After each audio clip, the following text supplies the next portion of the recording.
परम श्रद्धेय धर्मानुरागी धर्म प्रेमी आध्यात्म प्रेमी सत्संग प्रेमी यहाँ पर विराजमान आप सभी भक्तजन, करुणामय वात्सल्यमयी मेरी माताओं एवं बहनों,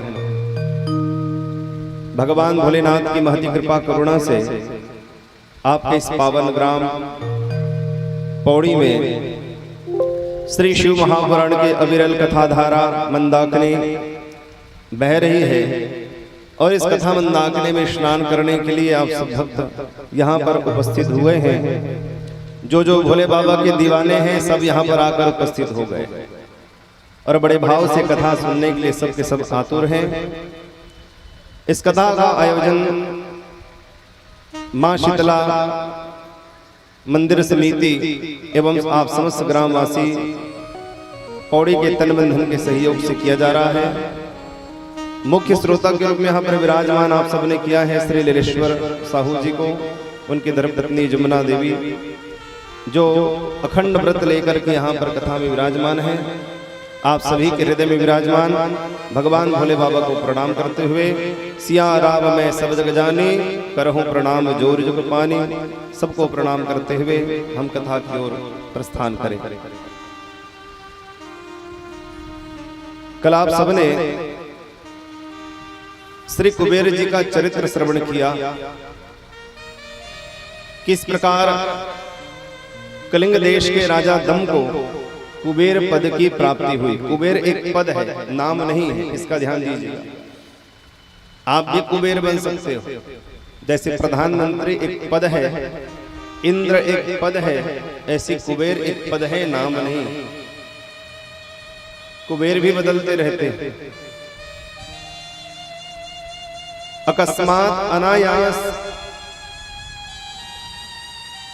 एक छोटे से बालक ने शिव के मंदिर में जाकर के शिवरात्रि के दिन कपड़ा जला करके वहां पर प्रकाश कर दिया। शिवरात्रि को उसने मंदिर में प्रकाश कर दिया और उसी के फलस्वरूप और साथ ही साथ भगवान शिव के नैवेद्य को उसने ग्रहण कर लिया। उसके फलस्वरूप कलिंग देश का राजा वह दम हुआ और अपने पूरे राज्य में उन्होंने ढिंढोरा पिटवा दिया कि आज के बाद हमारी प्रजा में कोई ऐसा ना हो जो मंदिर में जाकर दीपदान न करे। अगर घी तेल उसके पास ना हो तो हमसे लेकर जाए, परंतु प्रत्येक दिन शिव जी के मंदिर में जाकर वह दीपदान जरूर करे।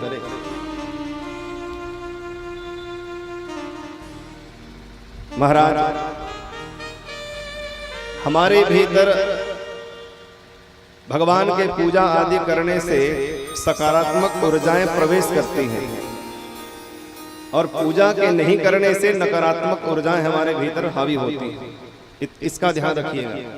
इसलिए पूजन करना नित्य अति आवश्यक है। प्रत्येक दिन प्रातः काल उठ करके पूजा करो और अपने कार्य में लग जाओ। कई लोग कहते हैं महाराज क्या सुबह सुबह पूजा करना जरूरी है क्या?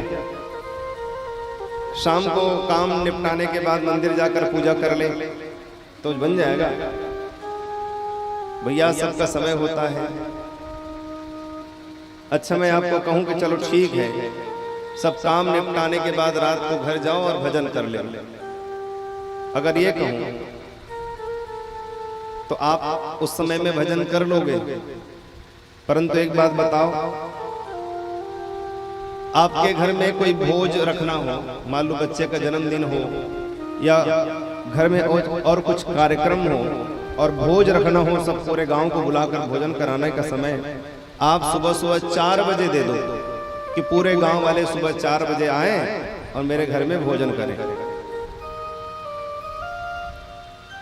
तो बोलो गांव वाले स्वीकार करेंगे? क्यों? क्योंकि वह समय अनुकूल नहीं है। इसीलिए भैया कभी भी भजन नहीं किया जा सकता, उसका समय होता है। जो अनुकूल समय है उसमें ही भजन करोगे तो लाभ मिलेगा। इसलिए प्रातः काल जल्दी से उठ करके सूर्य उदय होने से पहले 1 घंटे पहले उठ करके स्नान इत्यादि कर लें और सबसे पहला काम करें भगवान का पूजन, अपने इष्ट आराध्य का पूजन कर लें। पूजन करके मस्तक पर तिलक जरूर लगाएं। चाहे माताएं हों, बहनें हों, चाहे भाई हों, छोटे छोटे बच्चे हों, सबके मस्तक पर तिलक होना चाहिए। ये हमारे भीतर सकारात्मक ऊर्जा को प्रवेश कराता है। शिखा और सूत्र, जिस प्रकार ब्राह्मण की शोभा है, वैसी हम सब की शोभा क्या है? मस्तक पर तिलक और शिखा। आजकल दोनों गायब है।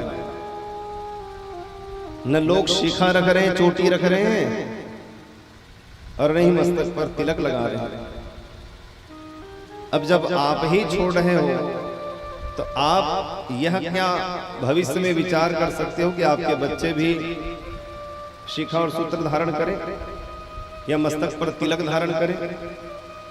कई ब्राह्मण परिवार, राजपूत परिवार जो जनेऊ धारण करते रहे हैं, उनके दादा परदादा, आज के समय में नई पीढ़ी इंग्लिश मीडियम में पढ़ने वाले ब्राह्मण बच्चे या राजपूत या वैश्य जो भी जनेऊ धारण करते हैं, आज के समय में ऐसा हो गया है कि वो भी शिखा और सूत्र का त्याग कर रहे हैं। हाँ, ले जाकर के स्वाहा। अब स्वयं पिता नहीं पहनते जनेऊ तो बेटा कहां से पहनेगा?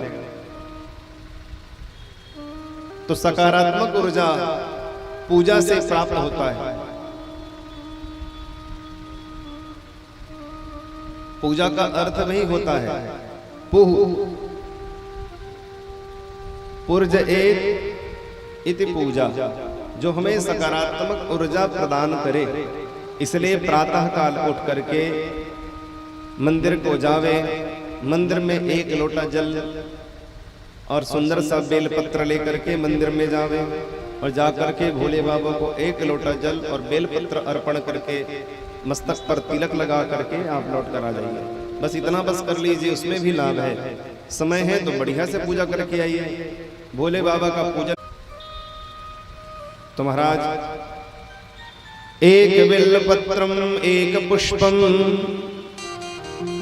एक लोटा जल की धार, दयालु रीझ के देते हैं सकल पदार्थ चार। बस एक लोटा जल, एक पुष्प, बिलपत्र इत्यादि लेकर जाएं, उतना ही अर्पण करके, पत्रम पुष्पम फलम तोयम यो में भक्त्या प्रयक्षति, भाव होना चाहिए। बिना भाव पूजन नहीं करना। मंदिर में जाओ, बड़े भाव से भगवान को जल अर्पण करो, बेलपत्र अर्पण करो, और अर्पण करके भोले बाबा को प्रणाम करके फिर वहां से लौट करके आओ। क्यों? बिना प्रेम भगवान रिझते नहीं। आपने भागवत जी की कथा में सुनी होगी, राम राम सब कोई कहे, ठग ठाकुर और चोर, बिना प्रेम रिझे नहीं, तुलसी नंद किशोर। राम राम तो सब कहते हैं, मुंह में राम बगल में छुरी। बोलो राधे राधे, जोर से बोलो हर हर। राम राम तो सबको ही कहता है। प्रातः काल एक सेठ जी अपनी दुकान खोलने के लिए सीताराम सीताराम सीताराम राधे श्याम कहते हुए दुकान को गए। दुकान का दरवाजा खोला, शटर उठाते ही बढ़िया अगरबत्ती धूप बत्ती सब दिया, कुर्सी पर बैठ गए। तब तक नौकर आ गया। नौकर को कहा, जा सब सामान दे। सीताराम सीताराम सीताराम सीताराम सीताराम। अरे वो क्या कर रहा है अभी तक? हाँ मालिक, यहीं पर हूँ। अरे जल्दी जल्दी काम कर, जल्दी झाड़ू लगा। सीताराम सीताराम सीताराम सीताराम। चावल में कंकड़ मिला दिया? हाँ मालिक, मिला रहा हूँ। सीताराम सीताराम सीताराम। हल्दी में रंग मिला दिया? हाँ मालिक, मिला रहा हूँ। सीताराम सीताराम सीताराम। हाँ, जल्दी जल्दी कर, ग्राहक आ जाएंगे, गड़बड़ हो जाएगा। तो मुंह में राम, बगल में राम राम सब कोई कहे, ठग ठाकुर और चोर, बिना प्रेम रिझे नहीं, तुलसी नंद किशोर। पड़ोसी को देखकर शंकर जी में जल चढ़ाने जाओगे तो भगवान रिझने वाले नहीं है। हाँ, इसलिए बड़े प्रेम से मंदिर को जाओ, मंदिर में जाकर भोले बाबा को एक लोटा जल बेलपत्र अर्पण करो। नमः शिवाय नमः शिवाय नमः शिवाय। कल मैंने आप लोगों को बताया था, अगर ब्राह्मण हैं, शिखा सूत्र धारण करने वाले, गायत्री के उपासक हैं, गायत्री मंत्र का जाप करने वाले ब्राह्मण, शिखा सूत्र धारण करने वाले, वह प्रणव से युक्त, स्वयं ब्रह्मा जी देवर्षि नारद जी को कह रहे हैं, प्रणव से युक्त अर्थात ओम नमः शिवाय मंत्र का जाप करते हुए भगवान की पूजा करें। और बाकी सब के सब जो प्रत्येक दिन 1000 गायत्री का जप नहीं करते, वे सब के सब ओम को छोड़ करके नमः शिवाय नमः शिवाय नमः शिवाय, और माताएं शिवाय नमः शिवाय नमः, अंतिम में नमः लगा करके भगवान की पूजा करें। शिवाय नमः शिवाय नमः शिवाय नमः कहते हुए पूजा करनी चाहिए।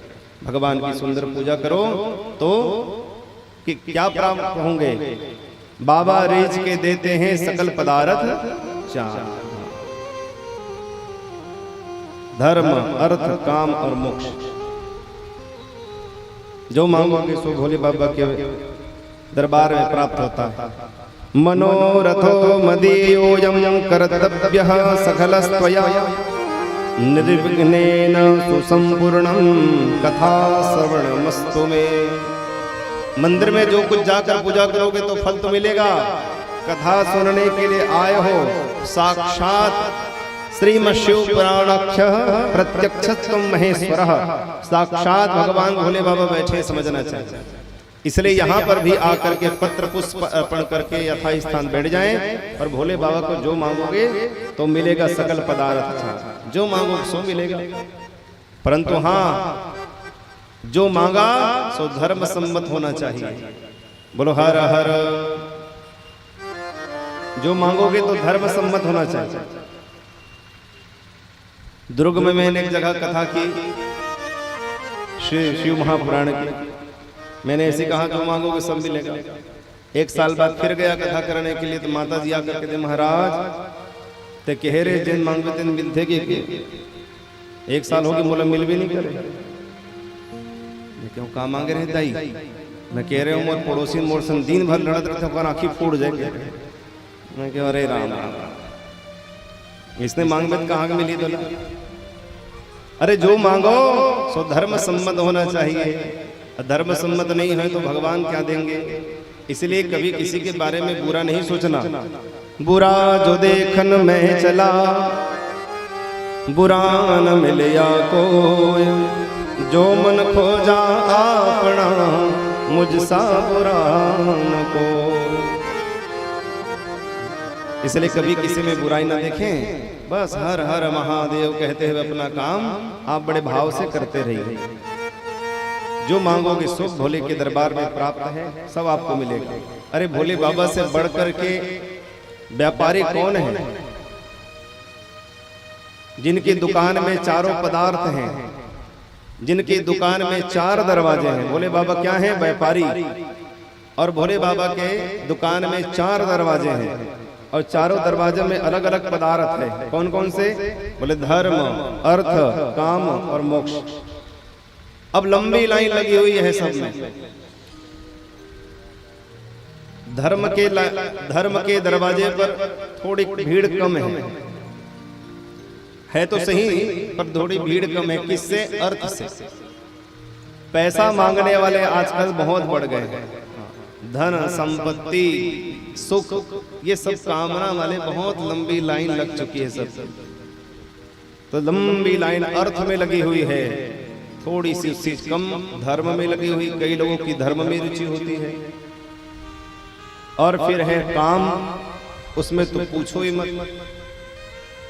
लंबी लंबी लिस्ट लेकर जाते हैं, ये दे दो वो दे दो, ऐसा दे दो वैसा दे दो, ये कर दो वो कर दो। सकल पदार्थ सब मांग लिया, उसमें भी लंबी लाइन लगी। परंतु हाँ, मोक्ष नाम की उस दुकान के दरवाजे में लंबी लाइन नहीं, एकदम कम लाइन लगी हुई।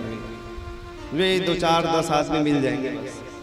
क्योंकि आज के समय में सब के सब व्यक्तियों को क्या चाहिए?